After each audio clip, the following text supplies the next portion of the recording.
Bismillahirrahmanirrahim. Alhamdulillahirabbil alamin. Assalatu wassalam ala Rasulillah.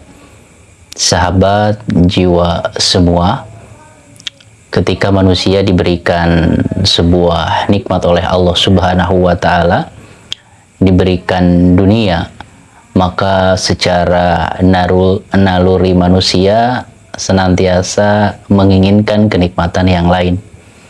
Ketika diberikan sebuah nikmat, dia bersyukur sesaat, tetapi nikmat itu secara seiring berjalannya waktu, rasa syukur itu hilang sirna begitu saja, dan jiwa mendambakan kenikmatan yang lainnya. Maka sungguh benar analogi ketika manusia itu diberikan satu gunung emas, maka dia akan menginginkan gunung emas berikutnya.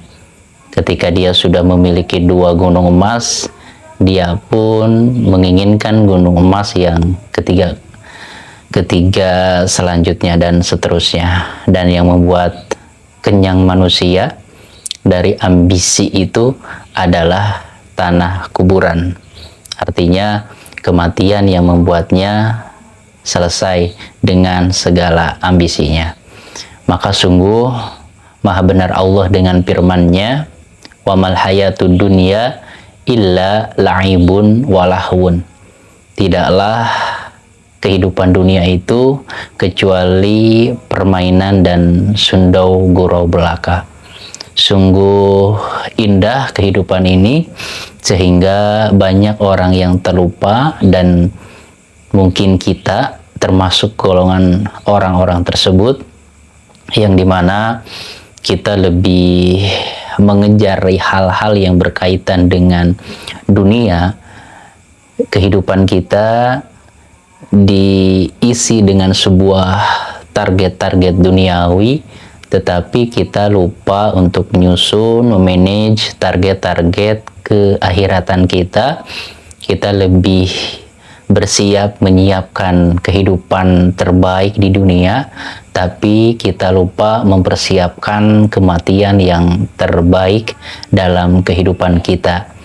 Ini menjadi sebuah gambaran bahwa kita berislam, tetapi kita belum benar-benar menjiwai keislaman tersebut, belum benar-benar menjiwai keimanan tersebut, sehingga mindset kita hanya terpaku dengan dunia dan dunia.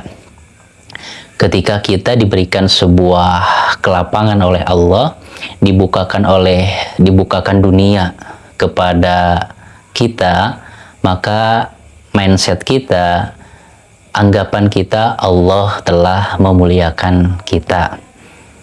Tapi sebaliknya, ketika Allah menyempitkan dunia kita, ya, kita berontak atau bahkan kita bersuzon kepada Allah Subhanahu wa taala, Allah sudah menghinakan kita, Allah sudah memberikan sebuah takdir yang seolah-olah tidak pantas kita terima.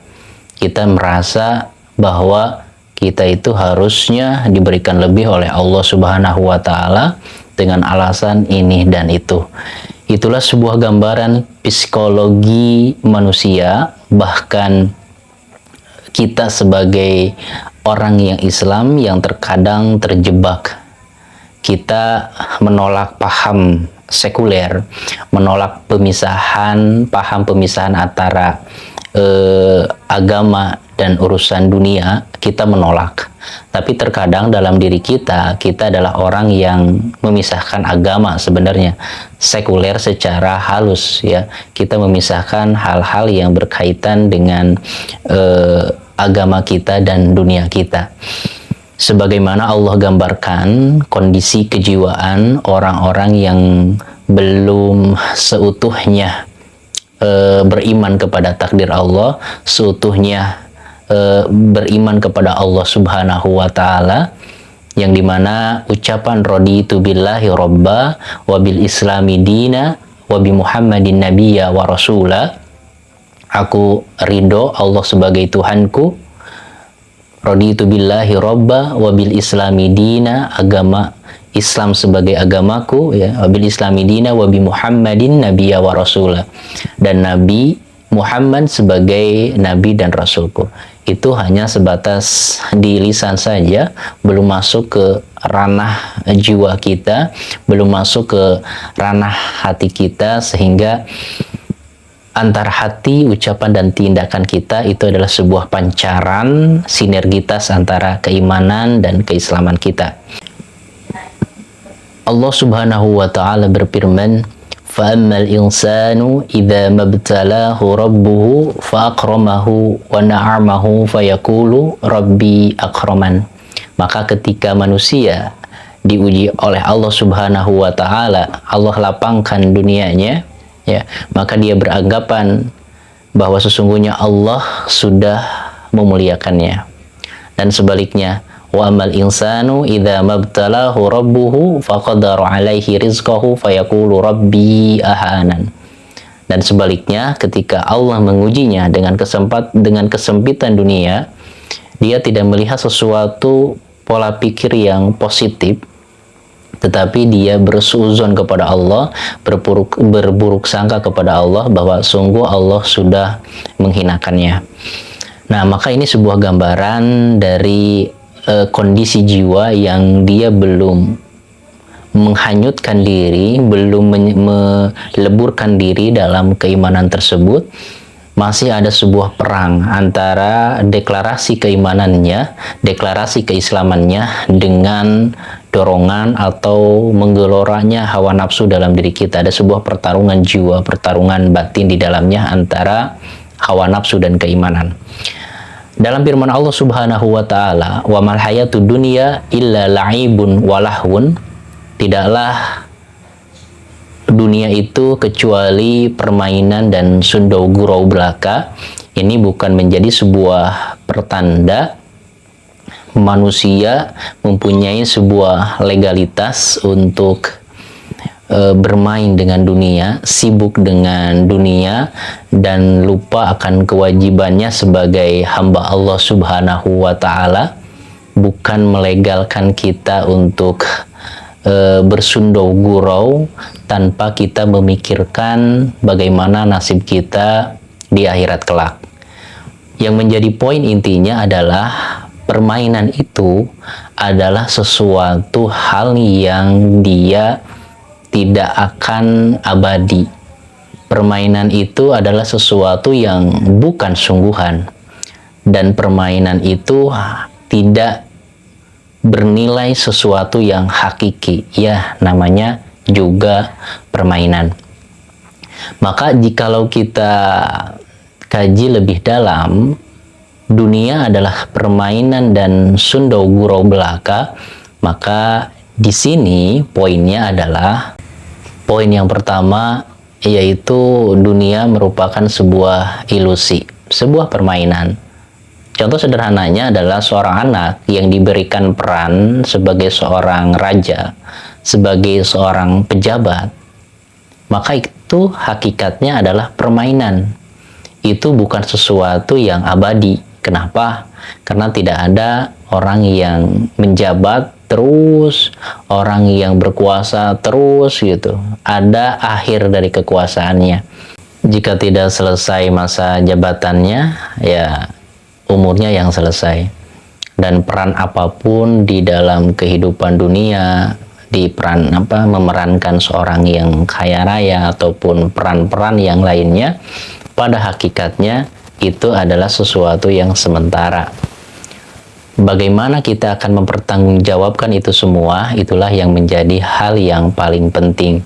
Jikalau dia diberikan jabatan, tapi dengan jabatan itu tidak memberikan kemaslahatan untuk masyarakat, tidak dijalankan dengan sebaik mungkin, seamanah mungkin, maka jabatan itu menjadi bumerang, menjadi sesuatu yang akan membuat dia menyesal di akhirat kelak.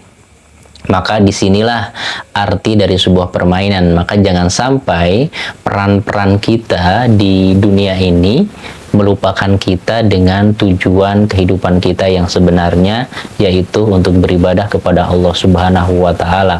apapun peran yang diberikan oleh Allah Subhanahu wa taala dalam kehidupan, maka semua itu harus menjadi sebuah jembatan untuk mendapatkan pahala sebanyak-banyaknya, untuk memberikan kemanfaatan sebanyak mungkin untuk yang lainnya. Maka ketika seseorang menjalankan amanah yang dia berikan dengan sebaik mungkin, maka dialah orang yang lulus dalam kehidupan, karena dia tidak terbawa arus permainan dunia, tapi dia berjalan dalam sebuah track, dalam jalan yang diridhoi oleh Allah Subhanahu wa taala. Maka dalam peran di dunia ini, Rasulullah Shallallahu Alaihi Wasallam menegaskan kita agar kita benar-benar memaksimalkan segala modal yang Allah berikan dalam kehidupan ini, agar kita bisa memaksimalkan waktu yang diberikan oleh Allah Subhanahu wa taala selama kesempatan itu ada. Rasulullah Shallallahu Alaihi Wasallam bersabda, "Igtanim khamsan qabla khamsin, syababaka qabla haramika, wasihataka qabla saqamika, wa ginaka qabla faqrika, wa faragoka qabla syuglika, wa hayataka qabla mautika." Ini sebuah hadis yang begitu dalam, hadis yang dimana patut untuk kita renungkan setiap hari, renungkan di sela-sela kehidupan kita, agar kita tetap waras dalam kehidupan, agar kita tidak lupa dengan tujuan hidup kita yang sebenarnya, dan agar kita tidak terlalaikan dengan rutinitas dunia. Rasulullah menekankan, pergunakanlah 5 perkara sebelum datangnya 5 perkara. Gunakanlah masa mudamu di saat kekuatan masih prima, energi masih jos gitu. Pergunakanlah itu semuanya untuk memberikan kemanfaatan sebanyak-banyaknya, untuk mencari keridhaan Allah sebanyak-banyaknya sebelum datang usia tua, yang dimana usia tua itu serba terbatas. Ketika sholat sudah merasakan rasa sakit di sana sini, tidur pun kadang tidak nyenyak, karena ketika usia senja secara fitrah ya penyakit berdatangan, istilahnya itu penyakit tua, penyakit yang memang pasti dirasakan ketika tubuh kita itu sudah melemah, daya kekuatan dalam diri kita itu sudah menurun, imunitas juga menurun, dan lain sebagainya serba menurun. Maka di sanalah kelemahan manusia ada dalam puncaknya, ya. Maka ibadah yang kita lakukan pun pasti akan dibarengi dengan rasa sakit dan lain sebagainya, yang dimana itu menjadi sebuah pertanda usia kita yang sudah senja dan terbatas. Maka ketika kita masih muda, pergunakanlah itu dengan sebaik-baiknya. Aturlah waktu semaksimal mungkin agar produktif, menghasilkan sesuatu yang bermanfaat untuk diri, sesama, memberikan sebuah insight positif untuk yang lainnya, dan sebagainya dari kebaikan-kebaikan yang bisa bermanfaat untuk diri dan orang lain. Selanjutnya Rasulullah Shallallahu Alaihi Wasallam pun menekankan bahwa gunakanlah masa sehatmu, masa di mana kesehatan itu akan terasa begitu mahal ketika kesehatan itu hilang sirna dari diri kita. Kita jarang sekali mensyukuri kesehatan, kita baru sadar kesehatan itu mahal ketika kita sakit. Maka orang yang sakit itu yang menjadi satu target tujuannya adalah agar bisa sembuh kembali dan hidup seperti sedia kala. Dan kita yang sehat kadang tidak menyadari itu, bahwa kesehatan kita itulah sesuatu yang sangat diidam-idamkan oleh orang yang sedang sakit. Maka gunakanlah waktu kesehatan itu untuk menjadi pasangan yang terbaik, untuk menjadi orang tua yang terbaik, dan untuk memberikan sebuah kemanfaatan sebelum kesehatan itu hilang dari diri kita. Maka sungguh kita berada dalam sebuah keterbatasan, terbatas memberikan kemanfaatan untuk diri sendiri, apalagi untuk orang lain. Dan ibadah pun ketika sakit pasti akan berbeda kondisinya, kehusuannya antara ketika kita sehat dan sakit. Maka pergunakan itu. Dan yang ketiga adalah gunakanlah waktu kayamu, waktu lapangmu sebaik-baiknya, memberikan kemanfaatan, membangun aset yang bermanfaat di dunia dan di akhirat sebelum ya keterbatasan dari finansial itu mendatangi kita. Kita tidak bebas untuk melakukan sebuah sepak terjang kebaikan-kebaikan. Ya, kita sudah banyak ide-ide liar dalam otak kita, dalam kepala kita untuk memberikan sebuah karya untuk kehidupan. Tapi dengan keterbatasan itu ya, itu menjadi sebuah ide belaka yang dimana seiring berjalannya waktu itu hanya menjadi sebuah ya mungkin isapan jempol belaka tanpa sebuah modal ya, seperti halnya embun di pagi hari yang menguap begitu saja seiring terbitnya matahari di ufuk timur. Nah, maka pergunakanlah sebaik-baiknya. Dan selanjutnya adalah masa senggangmu, maka pergunakanlah sebaik-baiknya untuk membangun pondasi kehidupan, untuk membangun kehidupan yang lebih baik ya. Filosofisnya seperti pohon bambu, 5 tahun pertama dia itu nggak numbuh secara cepat, tetapi dia menguatkan akar pondasi di dasar bumi yang tidak terlihat. Maka kita pun ketika diberikan waktu luang masih menjadi orang yang biasa-biasa saja, maka pergunakanlah untuk meningkatkan kualitas diri, untuk menambah ilmu pengetahuan, untuk memperluas wawasan, dan juga untuk meningkatkan kualitas keimanan kita agar menjadi sesuatu yang terinternalisasi, sesuatu yang udah menyatu dalam jiwa kita, sehingga keimanan itu menjadi bekal kehidupan. Kita tidak akan terbawa oleh arus kehidupan ataupun tidak terbawa oleh arus negatif dari sebuah zaman dan para orang-orang yang hidup di sebuah zaman yang kalau kita tidak mempunyai sebuah prinsip, tidak mempunyai sebuah bekal agama, batasan-batasan mana yang boleh, mana yang tidak, maka sungguh kita pun akan terbawa arus kehidupan. Dan akhirnya pun kita akan menjadi pribadi yang menyesal. Maka disinilah pentingnya untuk mengisi kekosongan kita, masih waktu-waktu senggang kita dengan sesuatu hal yang bermanfaat dan produktif, ya, meningkatkan kualitas keimanan, wawasan, dan lain sebagainya. Jadi ketika kosong waktu, maka gunakanlah untuk invest sesuatu yang bermanfaat, yaitu invest otak, invest kepala untuk wawasan dan lain sebagainya. Nah itu. Dan yang terakhir pesan Rasulullah adalah pergunakanlah hidupmu sebelum masa matimu. Nah maka orang yang menyadari hal ini, pentingnya kehidupan, bahwa kehidupan ini adalah sebuah modal yang tidak akan bisa terulang kembali, maka sungguh banyak sekali diceritakan dalam firman Allah Subhanahu wa Ta'ala, orang-orang yang sudah tiada, yang sudah meninggal dunia, mereka menginginkan sekali agar mereka dikembalikan ke kehidupan yang dimana kita ada sekarang. Untuk apa?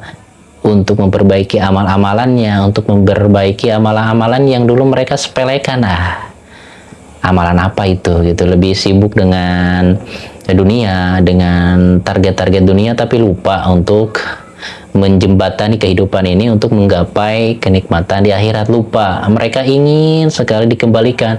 Ya Allah, dulu sholat gak benar. Ya Allah, dulu sholat masih bolong-bolong.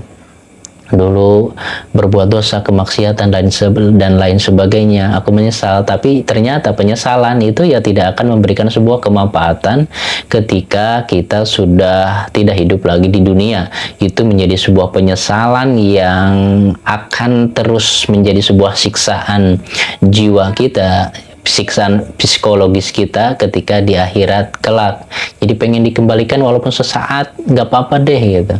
Nah tapi kita yang ada dalam kehidupan dunia, kita menyia-nyiakan waktu kita, menyia-nyiakan kehidupan kita dengan sesuatu yang melalaikan, dengan sesuatu yang tidak produktif, dengan sesuatu yang tidak memberikan impact atau dampak untuk masa depan di dunia kita, apalagi di akhirat. Maka gunakanlah dengan sebaik-baiknya, karena kehidupan yang kita jalani sekarang adalah harapan mereka, orang-orang yang sudah mendahului kita, sudah meninggalkan dunia ini. Mereka ingin sekali dikembalikan ke kehidupan dunia. Poin yang kedua, sahabat jiwa sekalian, dunia adalah permainan dan sundau gurau belaka, memiliki sebuah makna Ya, poin yang kedua yaitu dunia ini adalah sementara. Ya, sebagaimana yang sudah dipaparkan bahwa permainan ini tidak ada yang abadi, semuanya sementara. Manusia yang memiliki sebuah kekuatan fisik, sekuat apapun dia menjaga kualitas fisiknya, dia latihan, istilahnya itu ke latihan olah badannya agar badannya tetap isinya six-pack dan lain sebagainya, pada akhirnya waktu akan mengalahkannya. Secantik apapun seorang wanita menjaga. Oke, selingan dulu sahabat. Oke. Roti hangat. Beli di toko-toko terdekat. Oke, sampai mana tadi? Ya, secantik apapun wanita, dia menjaga kecantikannya dengan berbagai make up, dengan berbagai skincare dan lain sebagainya. Pada akhirnya itu akan dikalahkan oleh waktu. Siapa sih yang dia itu paling cantik di muka bumi ini? Seiring berjalannya waktu semuanya akan keriput. Yang tadinya kulitnya kencang dan lain sebagainya, ya akhirnya akan menjadi keriput. Yang tadinya istilahnya itu waktu bayinya itu lahir ke alam dunia itu nggak ada giginya, ya maka semua fitrah ketika umurnya panjang pasti satu persatu giginya pun jadi tanggal, jadi rontok. Tapi bedanya mungkin kalau bayi ketika baru lahir nggak ada giginya itu masih lucu. Tapi kalau udah nenek-nenek, udah kakek-kakek, senyum tanpa gigi itu bukan lucu, tapi bawaannya itu horor. Horornya itu ya menandakan bahwa secara alami ya kehidupannya istilahnya itu sudah masa-masa senja, masa-masa terakhir. Nah, Allah juga menegaskan, menyadarkan kita, kullu man 'alaiha fan. Segala apa yang ada di dunia ini adalah fana, akan hancur, akan sirna. Jadi sebenarnya manusia apa sih yang bisa dibanggakan sebenarnya ya? Orang yang cerdas pada akhirnya dia pun akan lemah akalnya, lemah otaknya, akhirnya pikun gitu. Sebagai sebuah sunatullah, bahkan yang menjadi pelajaran bagi kita, seorang eksekutif muda dengan kecerdasannya, dengan skill yang lainnya, dengan kecerdasannya di atas rata-rata, Allah berikan sesuatu yang error dalam sarafnya sehingga terganggu. Dalam seketika itu juga kecerdasannya hilang, skillnya hilang, dia hidupnya yang asalnya tadi benar-benar prima, berdiri di kaki sendiri, akhirnya ketika Allah takdirkan ada sesuatu yang mengganggu di sarafnya, dia tidak bisa berbuat apa-apa. Seketika itu juga hidupnya bergantung kepada orang lain. So, apa yang bisa dibanggakan oleh manusia? Orang yang memiliki kekayaan sekalipun, ya, ketika Allah uji dengan sebuah sakit yang parah, ya, manusia tidak bisa berkata apa-apa, tidak bisa berbuat apa-apa. Seorang pangeran di negeri seberang sana, ketika dia kuliah, kecelakaan, dia koma, tetapi karena sang ayah itu adalah sosok raja, dia banyak duit, akhirnya terus dijaga nyawanya itu dengan berbagai alat yang canggih dan lain sebagainya, sehingga umurnya udah dari kecelakaan tersebut sampai 20 tahun. Jadi kalau kecelakaannya umur 17 tahun atau umur 20 tahun, maka dia hidup 40 tahun, tetapi 20 tahun tambahannya itu ada dalam koma. Jadi karena kecelakaan, terganggu sarafnya dan lain sebagainya, akhirnya koma, dan ditopang kehidupannya itu dengan alat canggih. Bisa dibayangkan gitu, kalau orang biasa yang nggak mungkin sampai istilahnya itu secara logikanya menyampai 40 tahun. Kenapa ya? Karena keterbatasan dana dan lain sebagainya. Ya itulah gambaran dari bagaimana manusia sekaya apapun ketika dihadapkan dengan sesuatu hal ya, jiwanya, dirinya, maka nggak bisa berbuat apa-apa. Jadi apa yang sebenarnya manusia sombongkan. Toh kelebihan yang diberikan oleh Allah juga, skill dan lainnya, ya semuanya itu adalah dari Allah Subhanahu wa Ta'ala. Orang yang mempunyai skill dengan tangannya dan lain sebagainya, ketika tangannya tidak ada, sarafnya terganggu, apa yang bisa dilakukan oleh umat manusia? Maka sungguh tiada menit dan tiada detik yang kita lalui kecuali benar-benar bergantung kepada Allah Subhanahu wa Ta'ala. Maka zikir pagi dan petang itu menjadi sebuah pertanda kelemahan kita, kepakiran kita, dan butuhnya kita kepada Allah Subhanahu wa Ta'ala. Maka sungguh kehidupan di dunia yang sementara ini ya nggak begitu tidak terasa ya. Kita sudah berumur 30, 40, 50, 60. Kayak seperti baru kemarin kita itu menjilat bangku SD, SMP, SMA, kuliah dan lain sebagainya, kayak baru kemarin gitu. Begitu sementara, begitu tak terasa. Bahkan Allah Subhanahu wa Ta'ala menggambarkan ya dalam firman-Nya surat An-Nazi'at ayat 46, ka'annahum yauma yarawnaha lam yalbathu illa asyiyatan aw duhaha. Maka sungguh seolah-olah mereka itu ketika melihat hari kiamat ya, mereka itu lam yalbasu, mereka merasakan tidaklah mereka tinggal di dunia ini illa asyiyatan aw duhaha ya. Ketika melihat kedahsyatan hari kiamat, sebuah ketegangan yang sungguh luar biasa pada waktu itu, maka sungguh ketika mereka mencoba flashback, membuka folder-folder ingatan dalam otaknya, sungguh mereka merasa tinggal di dunia ini hanya sebentar saja.